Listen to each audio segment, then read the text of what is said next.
So hello, welcome to the student help desk. Today we will be solving Codechef starter 163 problems. I was able to complete 3 problems, so I will share the solution as well as the explanation. So let's see the first problem, that is chef and socks. This problem is like chef has to buy a pair of socks which will cost $8, okay, and he has already $X saved previously, and his parents will give him $Y.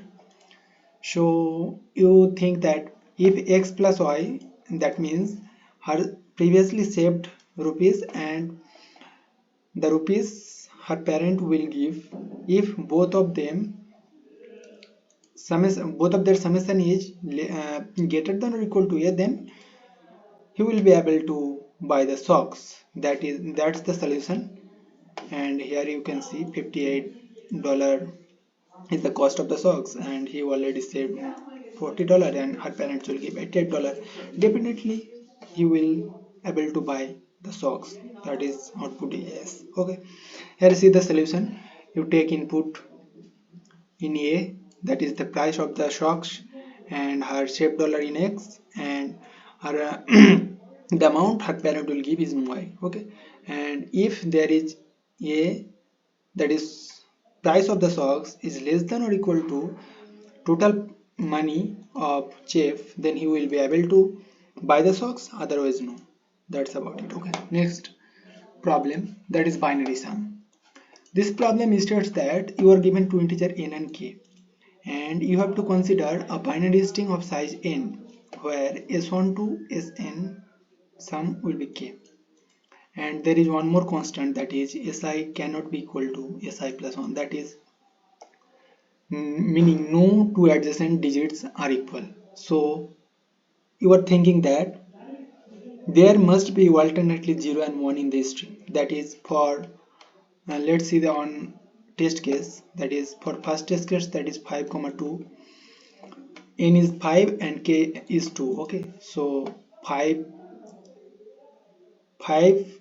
is the length of the string, and there cannot be two consecutive same elements, that is 0 2 0 or 2 1. So you have understood that there must be alternately 0 and 1 in the string.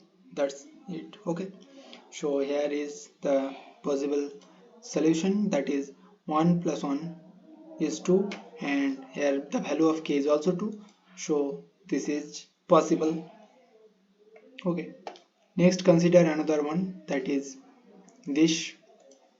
Here on plus on plus on plus on plus on, that is 5, and here this is the third test case, so it is possible, so output is also possible. Okay, let's go to the solution, that is we'll take the number of test cases.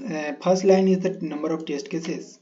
Here you can see the constant input format. The first line contains the t denoting the number of test cases, and next following line contains two specified integers, that is n and k. Okay, so you first take the number of test cases, and while t minus greater than equal to 0, that is this loop will run till the number of test cases. If the number of test cases is 5, then this loop will run 5 times. Okay, and next for each test case you have to take input for n and k, that is int n is equal to ac dot next int and int k is equal to ac dot next int. You have got n and k. Next, what is the solution?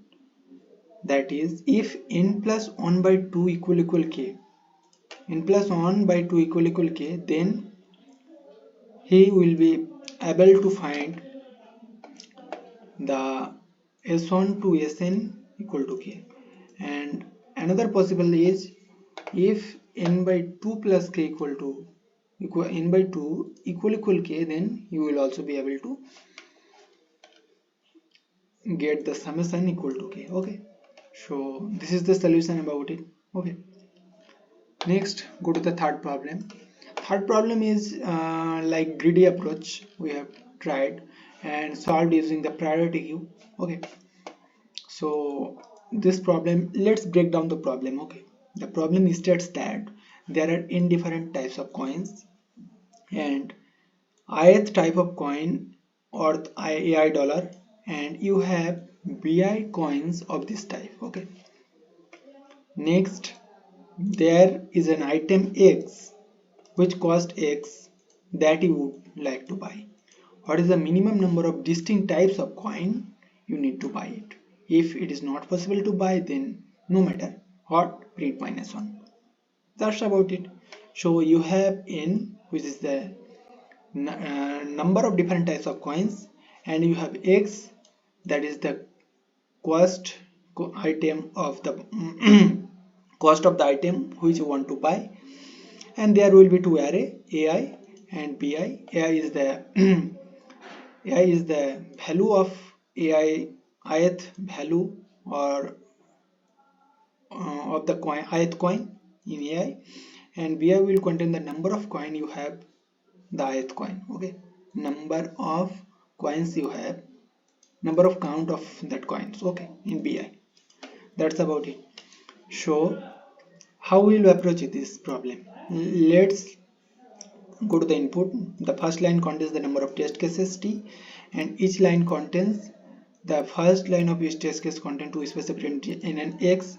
N is the total number of coins, and X is the cost of the item you want to buy. Okay, and after that you will have two array. First array is the AI array, and second array is the B array. Okay, so A array is the like this will have the values of the coins, and B array is the number of each type of coins with you. Okay, so we'll be like we multiply each item like A1 with B1, A2 with B2, An with Bn dot dot. Okay, and we'll store that in a priority queue, that is maxheap. Okay, and maxheap always gives the maximum amount, and each time we will sum the amount in a sum variable, and if it is greater than or equal to X, that is the item I want to buy, cost of the item I want to buy, if it is greater than or equal to X, then there will be possible, otherwise not. Okay, so it's like I will take the greater value at first, like if A1 into B1 value goes beyond X, then I only need one type of coin. If this is less than X, then we will go to the next greater coin. Okay, that is A2 into B2. If it is exceeds X, then we will take it, and the solution will be 2, otherwise we will move to the next. Okay, that's about it. And let's go to the solution. Okay, here is the solution. That is, at first we have to take the input for the number of test cases, and while t minus 1 is greater than 0. Next we have to take the input in n, that is, you know the input format here. Input format, first number of test cases, then each test case contains n and x. N is the number of coins, and x is the cost of the item. Okay, n and x, and after that you will have an array, and you will have array A and array B, array of size n, number of coins. Okay, n is the number of coins, and for you will take the inputs for of the array, array and array B, and next we will call the minimum coin types, minimum coin types. Okay, there is another function I have written. Okay, so how do we do the minimum coin types? Minimum coin types takes arguments n, x, a and b array, a array and b array. Okay, so initially I will set the count to 0, sum to 0, and I will define a priority queue, which where I will store the multiplication value of AI and BI. Okay, so priority queue, here I have used collection just reverse order to get it in maxheap, that is, and if you don't write it here collections dot reverse order, then you will get min heap. Okay, so for int I, next for each element in AI and BI, I multiplied them ai into bi and added them into q, added the result into q. Okay, pq dot at, that is priority queue. Okay, and next, while the priority queue is not empty, pq dot is empty, here is the not operation. Okay, so until the pq is not empty, we will add pq.poll, that gives the last element from the priority queue, that is the most greater element. If and I will add to the sum, and I will count plus plus. Initially I have initialized it to 0 count, and sum also 0, and a count plus plus. And if the sum exceeds the x, then return the count, otherwise go to the next iteration and pop on more element, pull on more element from the priority queue, and count plus plus. If it is not greater than equal to, then go to the next, and if it is greater than, then return the number of counts. At last, if all the elements have drawn from the priority queue and priority queue is empty, then this loops over, and we go to the next line, that is return sum greater than equal to long of x. So if sum is greater than equal to long x, then count, otherwise -1, which is the constant I written. If it is not visible to by the item, no matter what, print -1. That's about it. So if you understood the solution, please hit the like button and subscribe. So thank you.